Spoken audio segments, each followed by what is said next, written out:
Well, I just got through talking to your grandmother inside because I've had a problem. When your mother and I had a problem, we tried to keep it from you boys because we didn't want to worry you. I guess you can't keep cancer a secret forever. You knew without me telling you, didn't you, Jay? Yeah, Pop. I did everything I could for her. The best doctors, the best hospitals I could get into. She had a nice room, right? Semi-private, no wards or anything. I know, Pop. We're not rich people, boys. I know that doesn't come as a surprise to you, but I'm going to tell you something now I hope to never have to tell you in my life. The doctors, the hospital, cost me everything I had. I was broke and went into debt. So I went to see a man, a loan shark, a money lender. I couldn't go to a bank because they don't let you put up your pain and heartbreak as collateral. A loan shark doesn't need collateral. His collateral is your desperation. So, he gives you his money, and he's got a clock. And what it keeps time of is your promise. You keep your promise, he turns off the clock, but if not, it keeps ticking, and pretty soon your heart starts ticking louder than his clock. Now, understand something. This man kept your mother alive. It was his painkillers that made her last days bearable, and for that, I'm grateful. Jay, remember what I taught you about taking things from people? Never to take, because you'll always be obligated. So you never take for yourself. For someone you love, there comes a time when you have no choice. There's a man in New York I owe. $9,000. I could work and save 4 more years, I wouldn't have $9,000. He wants his money this year. To his credit, I'll say one thing. He sent flowers to the funeral. No extra charge on my bill. Pop? Let me finish. There's no way I can pay this man back. So what'll he do, kill me? Maybe.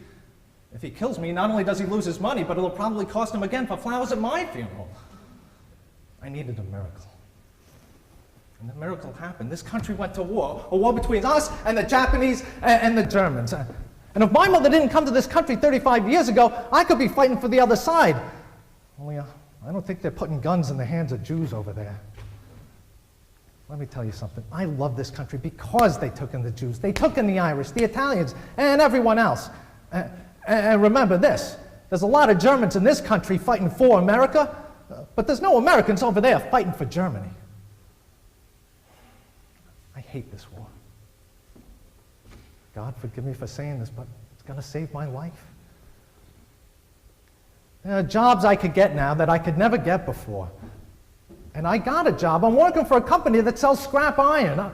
I thought you threw scrap iron away. Now they're building ships with it. Without the slightest idea what I'm doing, I could make up that $9,000 in less than a year. That's great, Pop. Well, don't say it till I'm finished.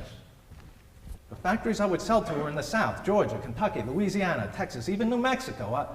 I'd be on the road for about 10 months, living in buses, trains, hotels, anywhere I could get a room. But we'd be free and clear and back together again in less than a year. So, now comes the question.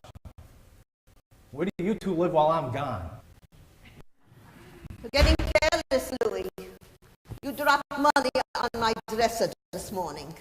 Louie's never careless, Ma. It's for you. I had a good week. Good week for you is a bad week for someone else. I don't want your profit, Louis. It's just $100. Happy birthday, Ma. It's tomorrow, right? Don't pay me for being born. I've been paid enough already. Then take it, put me up. You know how I hate hotels. I don't take from you, not what you have to give.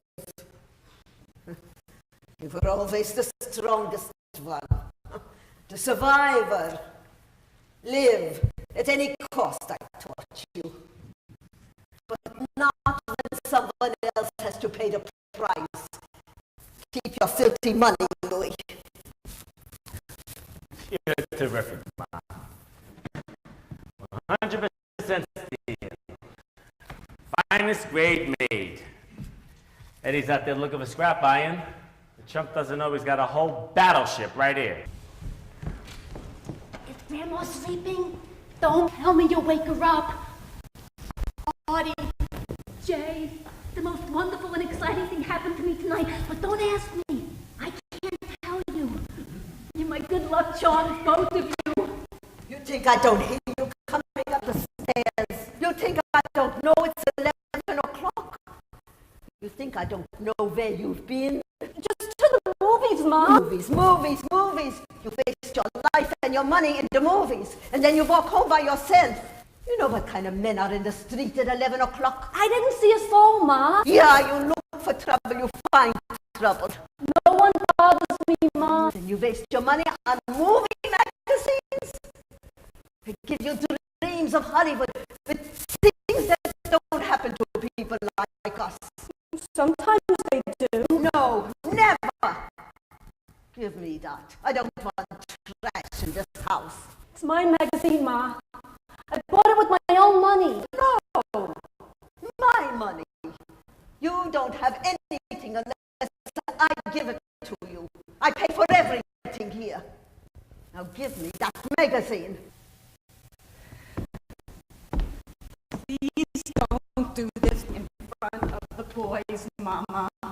You bring it into the house in front of the boys. You give me the magazine in front of the boys. Now you give it to me now.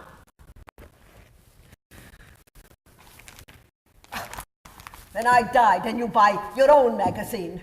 No, I won't, Mama, because you'll find a way to get them anyway.